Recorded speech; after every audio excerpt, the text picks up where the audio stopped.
Creating a chain of netting, or a starting chain. In the following instructions, the word string represents whatever string, cord, twine, rope, or thread you are using to net. Wrap the string around the mesh stick twice.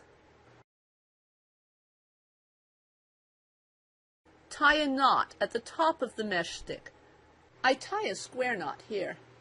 Then later I untie it, since it will not hold as well as a netting knot. Remove the mesh stick and stretch the loop out. Attach the loop to a tension device. I'm using a cord.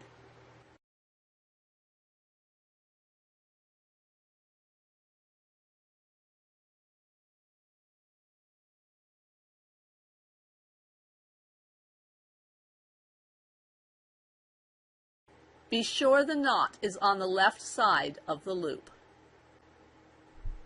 Keeping the knot at the left side of the loop, tie the new knot over the mesh stick.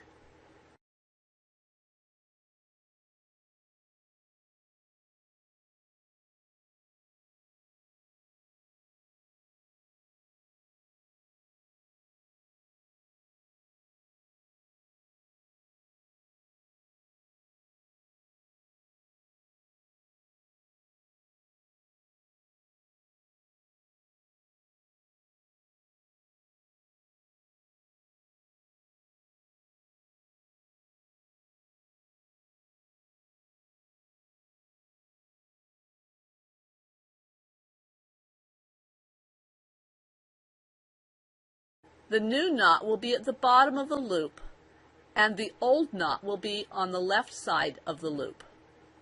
Remove the mesh stick. Turn the netting so the knot just tied is on the left side of the loop just formed. Net a knot in the loop just formed.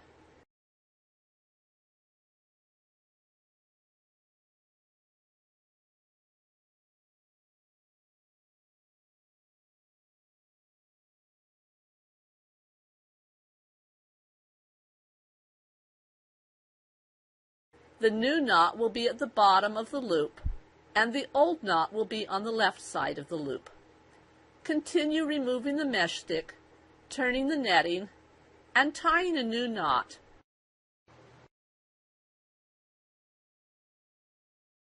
After you have a few knots tied, you can untie the square knot you tied at the beginning.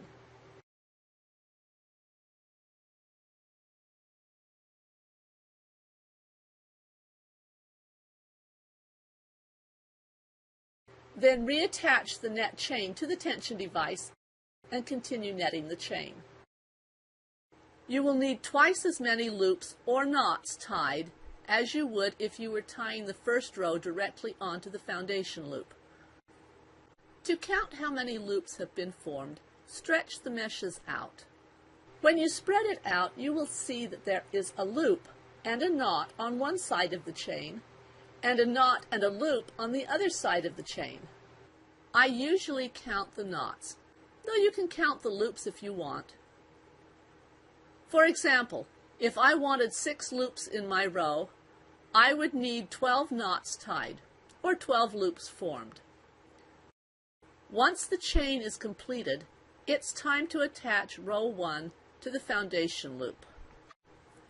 Begin by putting the foundation loop cord up through the last loop formed in the chain, the one closest to the netting needle or shuttle.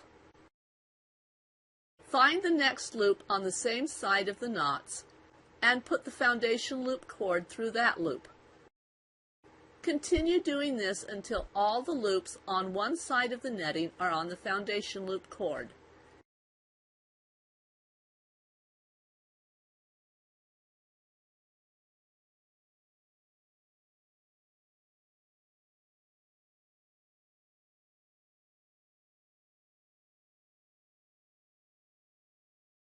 Then tie the cord to form the foundation loop.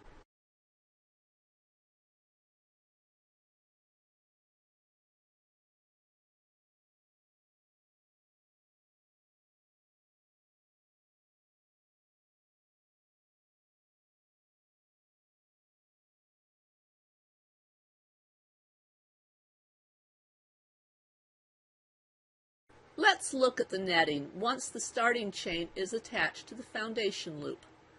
Notice there are 3 rows of loops and 2 rows of knots. If you are trying to figure out which row you are netting after beginning your netting with a starting chain, either use the number of loop rows or add 1 to the number of knot rows. Either way, you will discover that the chain of netting is actually 3 rows.